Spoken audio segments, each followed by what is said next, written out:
La biodiversité. Contraction de biologique et diversité, ce mot est devenu familier, mais il désigne une réalité bien plus ancienne que l'humanité elle-même. Elle est le fruit de 3,5 milliards d'années d'évolution, le tissu vivant de notre planète. Elle comprend toutes les formes de vie, leur habitat et les relations complexes qu'elles tissent entre elles, des océans aux forêts, en passant par les jardins urbains. La biodiversité, c'est tout ce qui rend la vie possible. L'oxygène que nous respirons, l'eau que nous buvons, les aliments que nous consommons, les médicaments qui nous soignent, les matières premières qui nous abritent et nous habillent. Elle nous rend aussi d'innombrables services invisibles. Les forêts stockent du carbone, les insectes pollinisent nos cultures, les zones humides purifient l'eau et atténuent les crues. Mais ce trésor est en péril. Espèces, milieux naturels, équilibre fragile. Partout dans le monde, la biodiversité s'effondre à un rythme alarmant. En France comme ailleurs, l'érosion est bien réelle. Aujourd'hui, les 3/4 de nos papillons ont disparu et les 2/3 des oiseaux. C'est la partie visible par l'homme de la rupture de la chaîne du vivant dont nous sommes en tant que consommateurs les responsables. Pourtant, comprendre la biodiversité, c'est déjà commencer à la protéger. Alors, comment faire ? Bien plus de 60% de la vie sur Terre se passe sous nos pieds. Certains scientifiques avancent même le chiffre vertigineux de 80%. Un monde entier, invisible à l'œil nu, grouille dans l'ombre, tisse des liens, régule la vie. Nous ne sommes que la partie émergée de l'iceberg.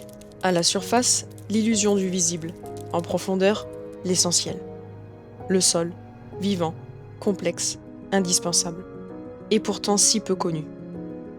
Une partie de la réponse se trouve tout près de nous, au cœur de nos villages, de nos prairies et de nos chemins. Les orchidées. L'orchidée sauvage incarne cette vie sans frontières. Elle pousse là où la terre le permet, là où les conditions sont justes. Elle est une espèce parapluie, un indicateur précieux de la santé d'un écosystème. En surveillant son état de santé, nous pouvons mieux comprendre comment le dérèglement climatique bouleverse les pollinisateurs, ces insectes indispensables qui assurent la reproduction de nombreuses plantes, nourrissent les écosystèmes et participent directement à l'équilibre de la vie sur Terre. Comprendre la vie, c'est d'abord apprendre à regarder plus bas. Car c'est dans le sol que tout commence. Lorsqu'un maillon s'affaiblit, c'est l'ensemble de l'équilibre naturel qui vacille. Et c'est là que se joue une grande partie de l'avenir de notre planète. Si on ne fait pas maintenant un inventaire, si on ne connaît pas bien la biodiversité autour de chez soi, on ne verra pas ce qui disparaît. En recensant toutes ces espèces, on peut encore trouver des solutions pour les protéger. C'est pour cette raison que c'est très important de connaître la biodiversité. Ce que je recommande à tous, c'est de participer aux sorties de découverte de biodiversité. Et c'est précisément ce que nous allons faire. Sur le terrain, Florian, guide nature de la NAB, nous attend. Première étape, apprendre à lire les signes d'un sol vivant ou au contraire, appauvri. Cette prairie, c'est une prairie qui est très chouette, magnifique. À l'œil, avec les années, on se rend compte que c'est une belle prairie. Pourquoi ? Parce qu'elle n'est pas traitée. Ce qui est important pour la flore et par la force aussi la faune, plus on fauche tard, plus il y a une diversité qui se fait. Moins on met d'engrais, plus il y a une diversité qui se fait. Le fait d'avoir quelques arbres 2 ans, ça augmente aussi la diversité. Et après, alors je vais vous expliquer vite fait 2 petits indices qui peuvent vous aider. Cette plante, typique des sols qui ne sont pas amendés en azote, donc c'est du sainfoin. Donc si vous le voyez, vous avez déjà des chances d'avoir quelque chose de très sympa. Et pareil aussi le rhinode crête de coq. Voilà. Ces petits indices, plus si vous voyez une prairie qui est monotone, plus elle est fauchée tôt, moins il y a d'intérêt. Je parle vraiment au point de vue écologique. Après, si vous regardez bien, vous avez des plantes très banales que vous pouvez trouver même dans des milieux perturbés. Le grand plantain, vous allez pouvoir le retrouver dans une cour. La marguerite, c'est pas rare. Les renoncules, il y en a plein. Par contre, effectivement, les plantes qui n'ont pas besoin d'engrais, qui ne supportent même pas l'engrais, elles sont vraiment ce qu'on appelle indicatrices, bio-indicatrices tout simplement. Pourquoi j'en viens là ? Les orchidées, en fait, c'est des très bonnes bio-indicatrices. Pourquoi ? Elles ne supportent pas l'azote. Si vous mettez un fongicide, c'est un produit qui détruit les champignons, vous n'aurez aucune orchidée sauvage parce qu'elles ont besoin d'un champignon pour germer. Toutes les orchidées sont fécondées par un insecte et certaines par une seule espèce d'insecte. Donc si l'insecte n'est pas là, S'il y a de l'azote, s'il n'y a pas de champignons, ben, vous la verrez tout simplement pas. Évidemment, il y a d'autres animaux, d'autres plantes, même d'autres champignons qui ont besoin des mêmes conditions. Donc, ça veut dire qu'en fait, qu'on va avoir tout ce qu'on appelle un cortège, en fait, hein. Un cortège végétal, un cortège de plantes, d'animaux, de faune et de flore.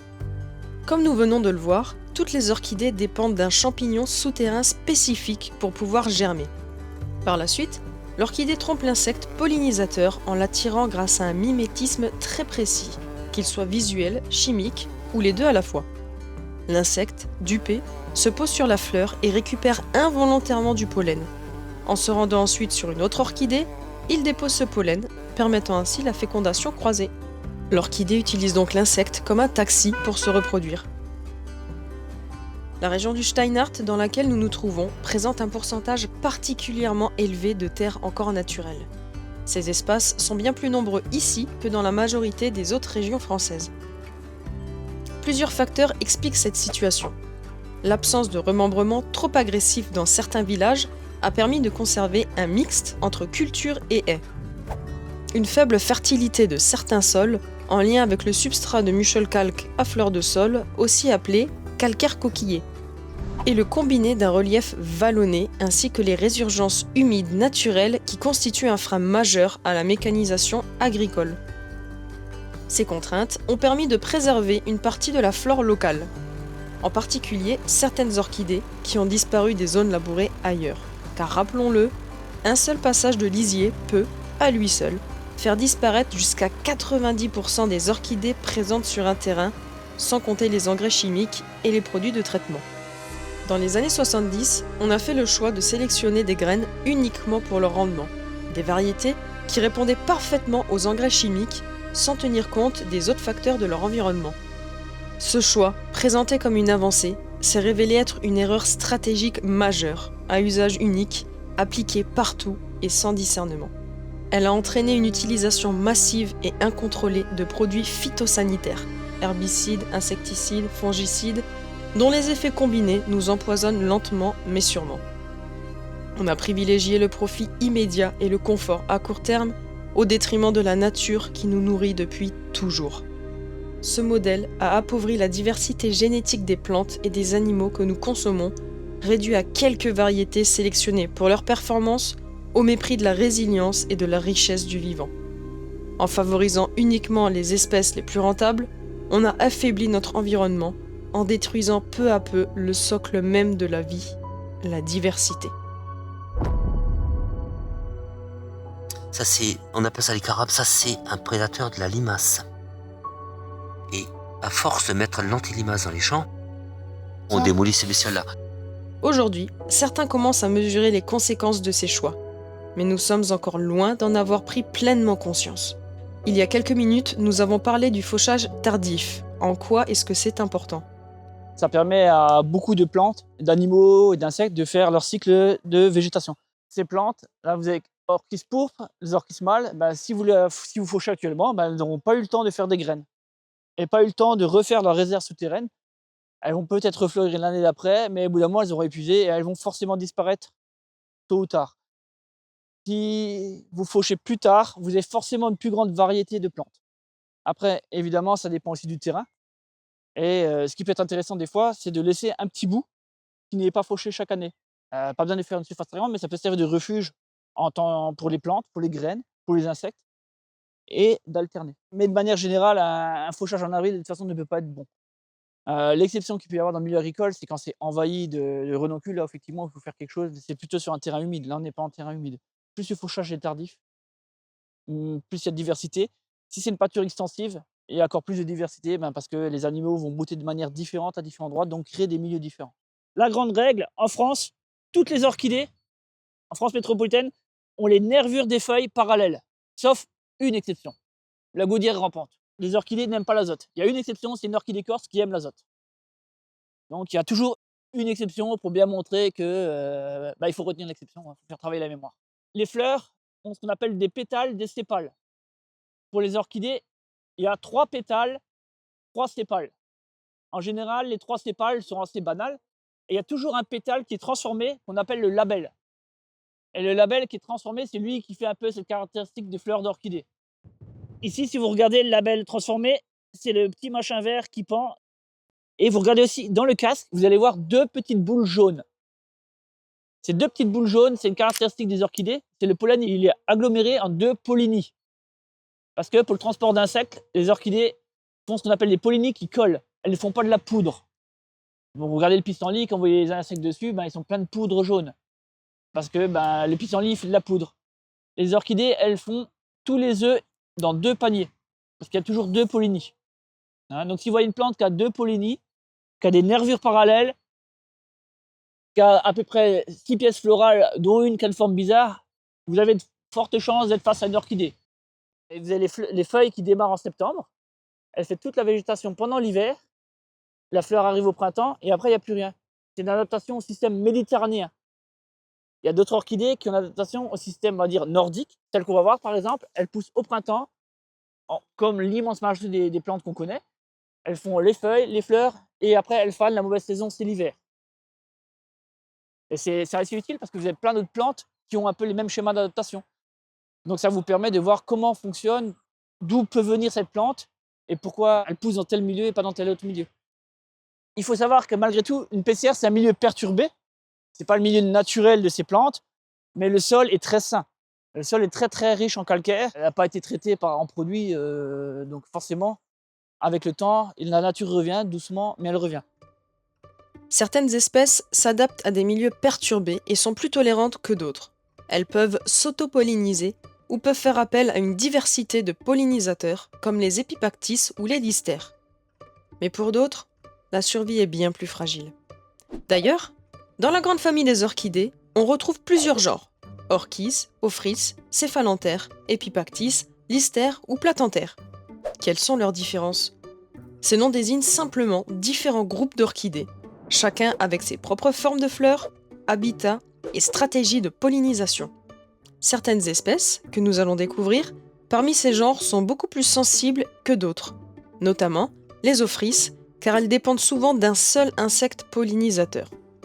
Mais avec le réchauffement climatique, des études montrent que l'émergence de ces insectes a tendance à se produire plus tôt que la floraison des ophrys. Résultat, la rencontre échoue et la pollinisation aussi. Plus une orchidée est spécialisée, plus elle est vulnérable. En 2024, 26 variétés d'orchidées sauvages ont été sommairement recensées dans le Steinhardt, un chiffre laissant penser que ce massif en abrite autant, voire plus, que le Bliesgau, région allemande voisine classée réserve de biosphère par l'UNESCO depuis 2009. Pourtant, bien que ces 2 zones soient d'une taille comparable, leur approche en matière de protection diffère grandement. En Allemagne, dès l'après-guerre, les pelouses calcaires jugées trop pauvres pour l'agriculture ont été laissées à la nature et protégées. En revanche, dans le Steinhardt et plus largement en France, on a longtemps cherché à exploiter ces terrains, même les moins rentables, plutôt que de les préserver. Aujourd'hui, nous commençons à peine à reprendre ces zones difficiles d'accès, souvent abandonnées par la mécanisation agricole, afin d'en dresser l'inventaire, de les préserver et de sauvegarder la biodiversité qu'elles abritent encore. Le relief vallonné du Steinhardt a limité l'usage des machines modernes, permettant ainsi la conservation de milieux naturels précieux qui ont disparu ailleurs. Dans ce contexte, le Conservatoire d'espaces naturels mène désormais des actions concrètes sur le terrain. Il achète, loue ou établit des partenariats avec les propriétaires pour que ces parcelles soient protégées et gérées en fauche tardive. Ce geste, visible et volontaire, est essentiel pour protéger les orchidées sauvages et l'ensemble de la biodiversité qu'elles soutiennent. Mais malgré l'engagement précieux du conservatoire, il faut reconnaître que nous en sommes qu'au début d'une réelle prise de conscience de l'urgence à préserver notre environnement. Les pelouses calcaires pauvres, sèches ou humides, sont des milieux où l'on trouve le plus grand nombre d'orchidées sauvages. Le Steinhardt, avec ses spécificités géologiques uniques, offre justement par endroits ces conditions, ce qui en font un véritable sanctuaire. Pourtant, malgré cette richesse exceptionnelle, la culture du respect et de la protection des espèces reste encore trop faible et nous commençons seulement à en prendre conscience. On compte environ une 50aine de variétés d'orchidées sauvages dans l'est de la France, souvent appelée la barrière à orchidées. La région du Steinhardt, à elle seule, en abrite déjà 26. confirmant son importance en tant que secteur d'exception pour la conservation de cette biodiversité fragile. En dehors du Steinhardt, il ne reste malheureusement plus que quelques endroits reconnus en Moselle où les orchidées continuent de fleurir, notamment le sanctuaire à Montenac, à Obergeilbach, sur les côtes de Delme et dans quelques zones dispersées des coteaux de la Moselle.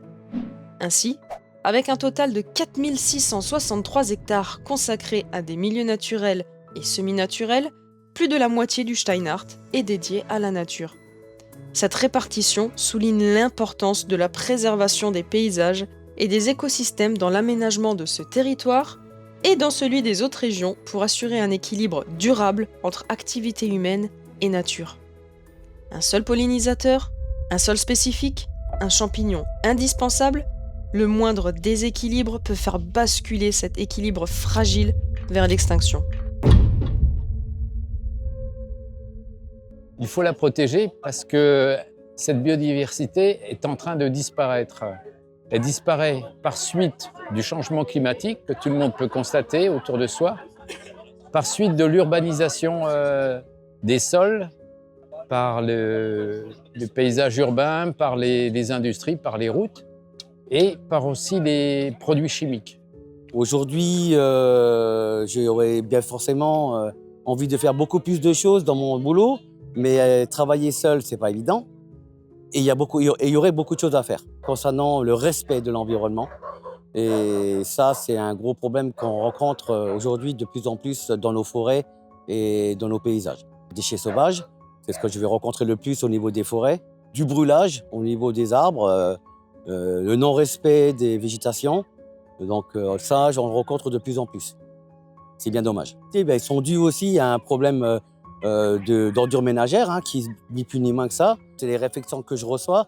C'est on paye beaucoup trop cher au niveau des déchetteries et au niveau des ordures ménagères. Donc des gens, aussi bien des gens jouent le jeu et le mettent quand même dans les containers et payent. Et d'autres veulent éviter ça et les jettent par la fenêtre, quoi.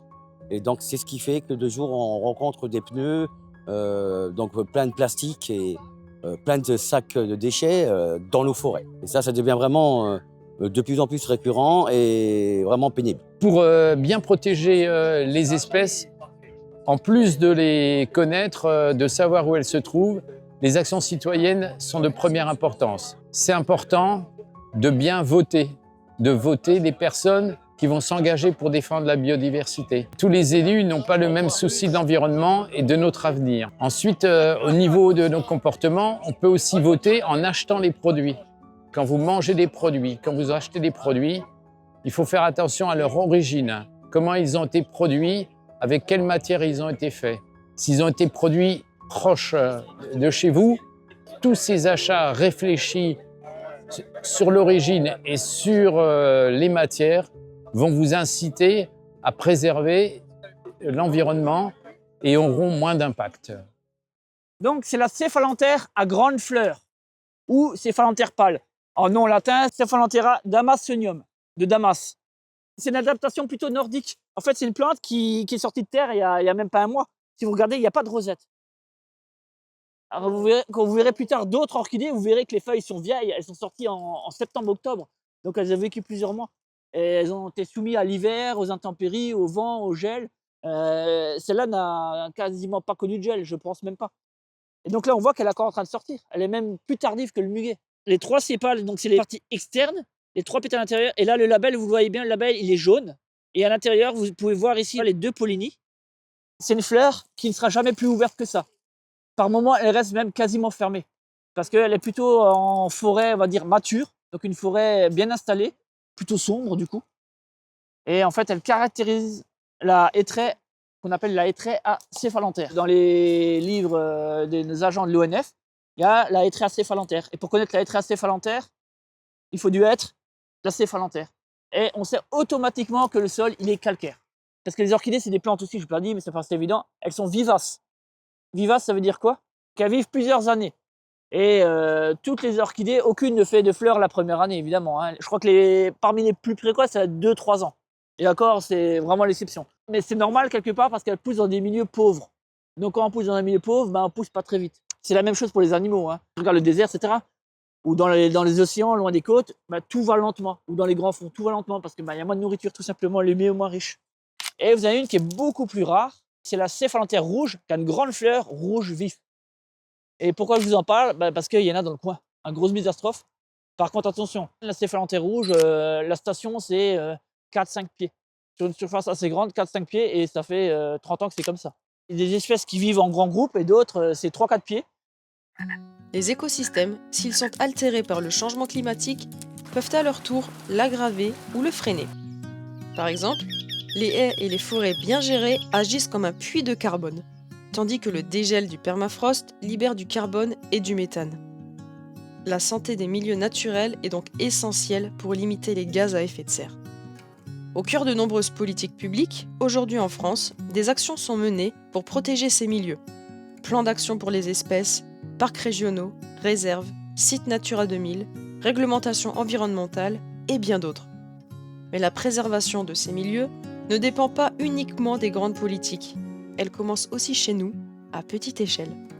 Alors, comment peut-on protéger les orchidées dans notre jardin? Discrètes mais précieuses, elles méritent une attention particulière et quelques gestes simples peuvent faire toute la différence. Les premières orchidées, c'est les orchidées abeilles en bas. Ça fait plus de 20 ans que je les ai repérées. Et depuis, je les protège. 140, disons 120 boucs et 20 abeilles. D'année en année, il y en a plus. C'est parce que je les repère et puis je les protège. Au début, je mets...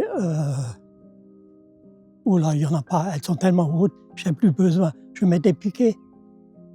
Et une fois que je les ai repérées dans ma tête, ça va. Je nettoie autour de chaque fleur, et puis tondre autour pour la protéger. Je fais des grands carrés, des endroits, parce que les fleurs, elles sont toujours en paquet. Les orchidées boucs, c'est toujours des paquets. Moi, je les ai protégées déjà avant l'hiver, quand elles commençaient à sortir. Et c'était avant l'hiver, mois de novembre, décembre. Et depuis, je les protège. Et les abeilles, elles sont moins belles cette année. Je ne sais pas pourquoi. Le manque de pluie, à mon avis, mais...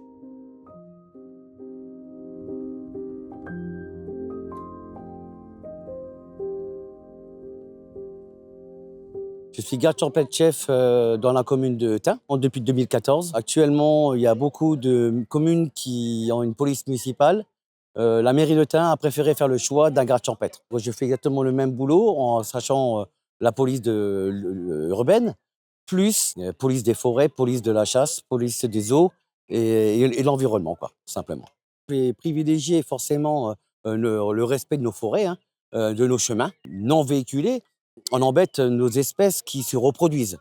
Alors, il suffit des fois qu'un bruit, un très mauvais bruit, peut automatiquement faire basculer cette biodiversité parce que l'espèce ne pourra pas se reproduire correctement. Et ça, c'est très, très, très important. Alors forcément, oui, alors il y a des espèces quand même, je dirais, que je croisais à l'époque, que je ne vois plus maintenant. Il y a quand même des espèces protégées qui reviennent. Mais plus autant qu'on avait à l'époque. Aujourd'hui, il y a beaucoup de dégâts par les sangliers. Les sangliers font énormément de dégâts au niveau des forêts et au niveau des cultures. Et ça, normalement, c'est dû aussi par rapport aux déchets que nous, on déverse dans nos forêts. Alors, ça attire le cochon et ça attire forcément la bête qui, elle, bouffe tout, quoi, en fait. Au lieu-dit d'El, situé en face du Hartwald, sur le banc de Lixin-les-Roulins, et le lieu-dit Interdemwald, situé en face de l'Emrichwald, sur le banc d'Alstin, on observe depuis 2024 la réapparition de 4 variétés d'orchidées sauvages: Orchis mâle, militaire, pyramidale et Ophrys abeille. Ces espèces ont refait surface sur des terrains anciennement cultivés de manière intensive, aujourd'hui convertis à l'agriculture biologique, au fauchage tardif et exploités pour un élevage en vente directe. C'est aussi redevenu un lieu remarquable où les alouettes et les cailles chantent à nouveau après avoir disparu pendant de nombreuses années, signe évident que, Même à notre petite échelle, nos actions peuvent avoir un impact positif durable sur la nature. Après la guerre, quand les gens ont commencé à vivre dans l'opulence, ils ont arrêté d'aller ramasser du foin ou de faire paître leurs vaches ici parce que bon, c'était plus dans l'air du temps. Donc ça s'est complètement embroussaillé. Alors le problème, quand ça s'embroussaille, c'est bien d'un côté, mais c'est mauvais de l'autre parce qu'à un moment donné, il y a tellement de broussailles qu'au sol, il ne pousse plus rien. C'est complètement désert. J'ai nettoyé des traînées pour qu'il y ait du soleil qui arrive au sol pour pouvoir faire naître des graminées et des orchidées et des choses qui étaient dans le sol mais qui n'arrivaient pas à sortir parce qu'il n'y a pas de soleil. Donc maintenant, on a à peu près une demi-douzaine d'orchidées qui poussent là-dedans. Je gère en fonction de la pousse des plantes. Quand il n'y a pas assez d'eau et qu'il fait trop sec, à ce moment-là, bon, j'enlève les moutons pour que ça régénère. Et quand il pleut beaucoup, qu'il y a beaucoup d'herbes, je remets des moutons, voire des vaches en plus pour nettoyer. Mais le problème, c'est de gérer de telle manière à ce qu'on ait un maximum de biodiversité. C'est ça mon but. Les vaches et les moutons sont des éléments qui m'aident à gérer le terrain. Ce qu'il fait, c'est une éco-gestion et c'est ce qu'on appelle une pâture extensive. Le contraire de la pâture intensive. Parce que la pâture intensive, il reste plus grand-chose. Extensive, donc, c'est-à-dire lâche peu de bétail par surface. Ah oui, alors pourquoi orchis? Tout simplement, orchis, c'est les testicules. Et en fait, sous terre, vous avez 2 tubercules pour la famille des orchis. Et vous avez toujours un qui est un peu plus gros et un qui est plus petit. La céphalanthère qu'on a vue avant, elle, c'est un rhizome. Donc vous avez les grandes familles, elles vont s'identifier aussi par leur partie souterraine. Pour ceux qui connaissent le Val de Sarre, on la trouve dans les forêts claires, là où c'est vraiment très raide. La densité d'arbres est moindre et il y a plus de lumière. Le casque, le fameux casque ici, avec les 5 pièces florales et le label. Et là, c'est ce qu'on appelle un label anthropomorphique, en forme d'homme. Dans la région, vous avez l'orchis guerrier, vous avez l'orchis homme pendu, la grenouille. Donc, c'est quelque chose que vous voyez assez régulièrement. Orchis mâle, orchis masculin. Donc, les deux, en fait, elles sont vraiment dans leur milieu. C'est 2 orchidées qu'on voit toujours à proximité des arbres. On peut les voir en milieu ouvert, mais il y a toujours une haie pas loin, ou une forêt, ou un petit verger. Si vous regardez les fleurs du haut, normalement, c'est les dernières. Ouais, on voit encore les pollinies. Toujours dire que ça s'ouvre en dernier en haut. Sauf une exception qui fait l'inverse. Il y a une espèce d'orchidée qui fleurit différemment des autres. Il y a toujours une exception, vous vous rappelez bien. C'est l'orchis singe. Il y en a très peu dans le coin. C'est une orchidée assez rare dans le coin, qui est un peu plus fréquente vers le sud. Celle-ci, par contre, on va la trouver en terrain calcaire, mais on peut aussi la trouver en montagne. Dans les Vosges, on la trouve par exemple sur terrain schisteux, granitique, voire même avec un peu de grès. Alors que la pourpre est vraiment typique du calcaire. Je n'ai jamais vu de pourpre ailleurs que sur du calcaire. L'orchidée sauvage, bien plus qu'une simple fleur, est une indicatrice vivante de la santé des écosystèmes car sa présence dans un milieu n'est jamais anodine. Par sa seule existence, elle témoigne d'un équilibre rare et précieux entre le sol, les champignons et les insectes. Certaines orchidées produisent du nectar, nourrissant une diversité d'insectes pollinisateurs, tandis que d'autres utilisent des leurres pour attirer des espèces très spécifiques, parfois rares. En maintenant ces populations d'insectes, elles assurent la reproduction de nombreuses plantes, y compris des arbres fruitiers, soutenant ainsi toute la chaîne du vivant. Sous la surface, leurs graines minuscules, dépourvues de réserve, ne peuvent germer qu'en s'associant en symbiose avec un champignon partenaire. Ce réseau souterrain de champignons relie également d'autres plantes entre elles, leur permettant d'échanger eau, nutriments et signaux de défense. L'orchidée devient ainsi une actrice à part entière d'un vaste réseau, garante d'un écosystème équilibré et sain. Si elle venait à disparaître, c'est toute une chaîne qui se briserait. Certaines espèces dépendent d'un seul pollinisateur. Si elle s'éteint, cet insecte peut disparaître à son tour. Et sans lui, d'autres plantes ne seront plus pollinisées, provoquant un effet boule de neige sur l'ensemble de l'écosystème. L'orchidée est le symbole de la vie. De nombreuses associations œuvrent quand même pour faire revenir ces espèces. Et bien, le fait de préserver, ne serait-ce comme l'association du Steinhardt, Natura 2000, etc. Mais il faut qu'on ne soit pas seul au monde à le faire. Vous pouvez aussi acheter des livres, mais il existe maintenant des outils Internet d'identification des espèces, des oiseaux comme Merlin Bird, des insectes comme observation ou plantes nettes pour les plantes. Et le fait de mettre un nom sur une espèce, ça crée une relation. Et ça permet de mieux les connaître, de mieux les protéger. Ensuite, évidemment, il faut faire un travail de mémorisation et de voir dans quel milieu pousse cette plante, dans quel milieu vit cet insecte. Et au fur et à mesure, on arrive à les reconnaître sans avoir forcément beaucoup de mémoire. La nature, si on la laisse tranquille, elle peut revenir, comment dire, on la met dehors par la porte et puis elle va revenir par la fenêtre si on la laisse ouverte, tout simplement.